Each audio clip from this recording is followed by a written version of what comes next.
या घटनेमध्ये आतापर्यंत पोलिसांना विचारलं तर 9 आरोपी अटक केलेले आहेत, पण पोलिसांनी एक आरोपी आणखीन अटक केला नाही. तो पोलिसांचा का लाडका आहे हे तर मला ज्या व्यासपीठावर बोलायचं ते बोलेल. पण 302 मध्ये एका आरोपीला अटक होत नाही का, तर त्याची वेगळी तपासणी चालू आहे. म्हणून का पोलिसांना या एका व्यक्तीला या सबंध केसमधून बाहेर काढायचं आहे, त्याच्यासाठी त्याला बाहेर ठेवलंय. जे काही साक्ष आहेत, जे पुरावे आहेत, ते नष्ट करण्यासाठी या 302च्या आरोपीला बाहेर ठेवलंय का, हा माझा पहिल्यांदा पोलीस प्रशासनाला प्रश्न. तपास योग्यरित्या चालू आहे. 9 जण अरेस्ट झालेत.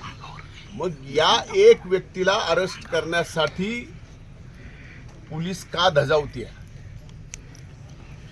तो मोठ्याचं लेकरू आहे म्हणून. आमचं इथं वैयक्तिक कुणाशीही दुश्मनी नाही, जातीपातीचा धर्माचा विषय नाही. विषय इथे गुन्हेगारी प्रवृत्तीचा. आणि ते जर त्या गुन्ह्यात सामील असतील, जसं 9 जणाला अटक केलं तर 10व्याला सुद्धा अटक करावीच लागेल. त्यांना मोकळं का सोडलंय? आता भीती ही आहे की जो एक आरोपी बाहेर आहे, जो मोकळा आहे, त्यांनी जर साक्षी, पुरावे, एव्हिडन्स जे काय आहे ते टॅम्पर केले तर यातनं बाहेर काय येणार? म्हणजे आमचा आता पूर्णपणानं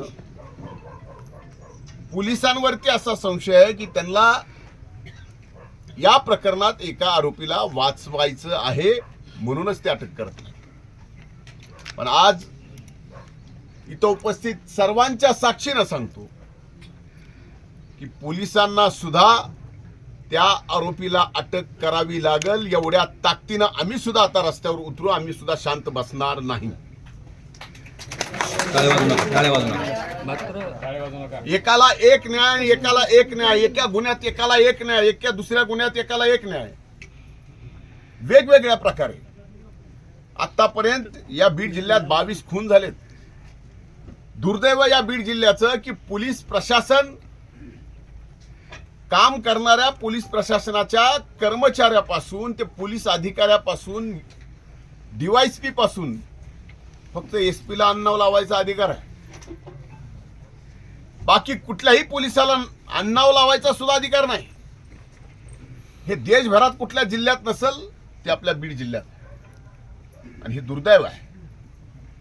आम्ही या ठिकाणी पूर्णपणानं सामाजिक सलोखा जपून तशा पद्धतीचं कुठलंही कुणाचंही मन न दुखवता, कारण इथं तुम्ही ऐकलं असेल की या टाकडीचे आणि कदमवाडीचे किती चांगले, प्रत्येक माणसाशी, प्रत्येक घराशी संबंध किती चांगले हे टाकडीकरांना माहिती आहे आणि कदमवाडीलाही माहिती आहे.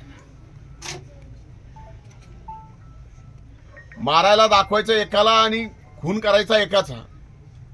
आणि याचा सूत्रधार नेमका अनेक जणांनी साक्ष दिली आहे, पण त्यांना ती साक्ष पटत नाही पोलिसांना. मग नेमकी कुठली साक्ष पोलिसांना पाहिजे? या बाबतीत आम्ही हे प्रकरण अतिशय गंभीर्याने घेतलंय. अधिवेशनाच्या पहिल्या दिवशीच ही घटना घडल्यानंतर मी स्वतः सभागृहामध्ये हा मुद्दा काढला.